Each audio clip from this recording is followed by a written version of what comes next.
Hello everyone, Ariam here, and welcome back to another episode of Dinosaur Days, where today I am grumpy. Why am I grumpy? Well, thank you for asking. I'm grumpy because 3 of my speed paint recordings were corrupted. I lost 3 good videos worth of footage. And of course, they were for some of my favorite designs thus far, because why wouldn't they be? So, in lieu of the videos being lost, here are my designs for Giganotosaurus, Oviraptor, and Inosaurus. I'll probably put them on the list to redraw them in the future at some point because they are interesting dinosaurs and deserve their own episodes. But for now, I'm grumpy. But I can't let that take away from today's video, which is actually a double feature, with 2 sauropods, Brachiosaurus and Diplodocus. Sauropods tend to be underrepresented and underappreciated in the scope of all things dinosaurs, and I have to admit that I'm one of those people who tends to overlook them. There's always going to be a tendency to overlook herbivores and prey animals, since a lot of times carnivores are just flashier and we tend to think that they're cooler, which isn't exactly fair, but it is kind of to be expected.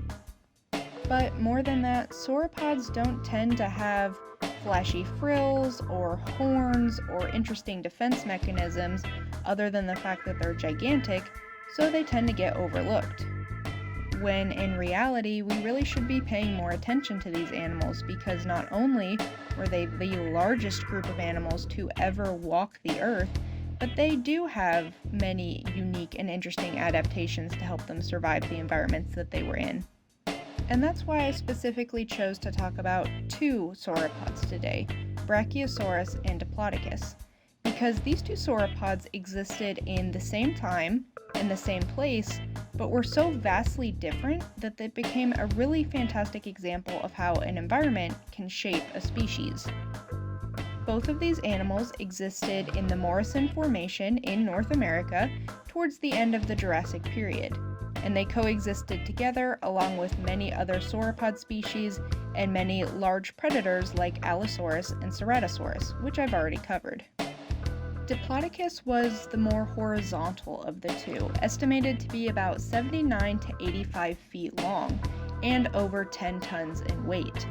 These animals were more suited towards foraging and grazing on the ground, with peg-like teeth that were well adapted to stripping the leaves off of ferns and other low-lying plants. Brachiosaurus, on the other hand, was much more vertical. It's estimated to be between 59 and 72 feet long, although a lot of that length is in its height. It's estimated to have been able to graze on vegetation as high as 30 feet off the ground. Brachiosaurus is also notably heavier than Diplodocus, between 30 and 50 tons. This is likely due to the fact that the bones in its legs, tail, and neck had to be a lot more dense in order to counterbalance for all of that vertical height. In this way, both sauropods were able to graze on very different vegetation, avoiding direct competition with one another, much like a gazelle and a giraffe would not be competing for food. This allowed both sauropods to reach their massive size. So give sauropods some more consideration next time you think about dinosaurs. And when you do, always make sure to smile.